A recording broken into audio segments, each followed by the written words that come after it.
because it's really important that, you know, we resolve to reduce crime even further. And I'm really proud of the progress made. We're going to do more. Well, it's funny you should say you're listening. Would that the Commissioner was made to come to our committee, because lots of us from very different parties with very different views would like to express those, but because we can't, because they're not there. You've just said that crime is preventable. Then that must make you even more deeply ashamed of your record on crime, because it's absolutely appalling. There have been 64,000 burglaries across London in the last year, but just 3,700 have actually got solved. That's not even 6%. Given how few cases are being solved and how few criminals are actually being brought to justice, do you agree that we've effectively decriminalised large numbers of offences taking place in our city? Well, I'm sure she'll welcome burglary being down by 22% since I became mayor. 20% reduction in burglary in London since I became mayor. Still too high, though. And that's why, over the last 8 years, while I've been lobbying for more resources from the government, that side I've been quiet. While I've been calling out the consequences of austerity, that side I've been quiet.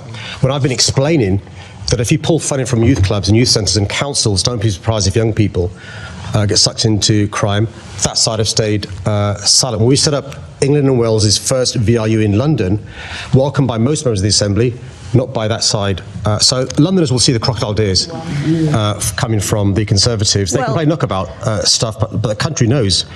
We've had a government obsessed by austerity for the last 14 years. We know the consequences of that across public services, not least, unfortunately, victims of crime. Don't you dare say they're crocodile tears, because we care.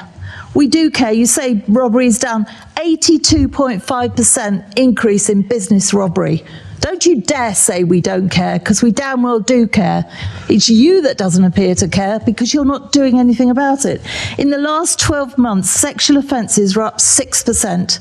125,000 domestic abuse offenders were recorded. The positive outcome for the rates for these crimes was less than 10%. That is absolutely appalling, and let me assure you, my colleagues do care, and this is why we constantly try to hold you to account on this. Crocodile tears and mock anger. Yeah, it just shows what you know, doesn't it? Perhaps you should actually take a view on what you say every year. Your most important thing is actually keeping Londoners safe. Those of us that look at the statistics, it shows a very different picture. Yesterday we had a meeting talking about the police and crime plan that's been in place for nearly 4 years. It's a disgrace. There are so many things in there that show how badly you are doing. We care, which is why we keep bringing this up. You clearly don't care, because whenever you're questioned on it, you talk about a different subject or you refer to crocodile tears. Well, let me tell you, we do care. And I hope you damn well listen and next year do something positive. That should be your New Year's resolution, to actually make London safer, because it's an absolute disaster out there at the moment. Thank you, Chairman. I'm not sure if you want me to respond to that. I think the members, shown as she is by that.